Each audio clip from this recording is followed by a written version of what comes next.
স্রোতের সঙ্গে এবার পুরনো হিসেব নিকাশ করতে বসলো সার্থক। হ্যাঁ বন্ধুরা, ভিডিওতে লাইক দিয়ে দেখতে থাকুন। যে মুহূর্তে কিনা সার্থক স্রোতকে পেছন দিক থেকে জাপটে ধরে বলতে থাকে যে, কী ব্যাপার স্রোত, এত তাড়াতাড়ি তুমি কোথায় চললে বলো তো? তখন স্রোত বলতে থাকে যে, স্যার আমার তো আর আপনার মতন বসে থাকলে চলবে না, আমাকে তো আমার নিজের কাজে যেতে হবে, কারণ আমি সদ্য মাত্র জয়েন করেছি আমার কাজে, তাই সেখানে আমার ফাঁকিবাজি করা কোনো মতে চলবে না। অন্যদিকে সার্থক বলতে থাকে যে, সেখানে ফাঁকিবাজি করা চলবে না, অন্তত সংসার জীবনে তুমি যে কতটা ফাঁকিবাজি করছো এবং স্ত্রী হিসেবে তুমি যে কতটা অপদার্থ সেটা একবার ভেবে দেখেছো বলো তো? তুমি চাকরিতে সময় দিতে গিয়ে তুমি যদি আমাদের ফ্যামিলি টাইমকে নষ্ট করে ফেলো, সেটাকে তুমি কোনো মতেই গ্রাহ্য করবো না স্রোত, এই কথাটা তোমাকে আমি বলে রাখলাম।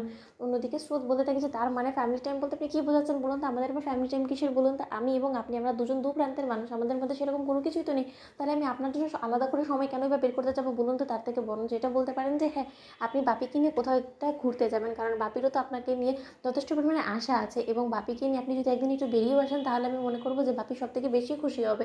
অন্যদিকে সার্থক বলতে থাকে যে, আর তোমার সঙ্গে আমার যে পুরনো হিসেব নিকেশটা আছে সেটা কবে শেষ করবে বলো তো? সেটা সমাধান কবে করবে? রাজ্য জুড়ে তুমি সকল সমস্যার সমাধান করতে চলে যাও, আবার পাকামো করে রায় দিদিভাইকে নাকি তুমি দেখভাল করে সুস্থ সবল করে তুলবে, এবং রায় দিদিভাইয়ের লাস্ট ট্রাইমেস্টার অবধি নাকি তুমি রায় দিদিভাইয়ের পাশে থাকবে। সব কথা তুমি পাকামো করে বলে ফেললে, কিন্তু এখনও পর্যন্ত তুমি কিন্তু আমাকে সেই কথাটা বলোনি, যেটার জন্য আমি অধীর আগ্রহে অপেক্ষা করে আছি। অন্যদিকে সার্থক বলতে থাকে, বুঝতে পেরেছো? আর নাকি এখনও পর্যন্ত তুমি বুঝতে পারোনি, নাকি না বোঝার ভান করো বলো তো স্রোত? ঠিক সেই মুহূর্তে স্রোত বলতে থাকে যে, এতক্ষণ ধরে আপনি গড় গড় করে অনেক কথা বলে ফেলেন, কিন্তু আমি তাতেও বুঝতে পারছি না তুমি আসলে কী বলার চেষ্টা করছো, তুমি কী শুনতে চাইছো বলো তো সার্থক? অন্যদিকে সার্থক বলে থাকে যে, কেন তুমি এখনও বুঝতে পারছো না যে আমি কী শোনার চেষ্টা করছি?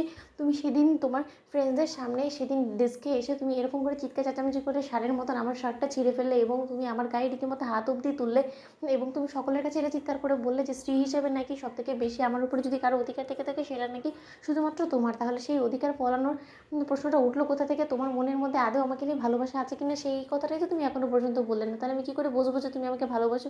তার থেকে বরঞ্চ তো তোমার ফ্রেন্ডটাই ভালো ছিল আমার জন্য, জানো তো?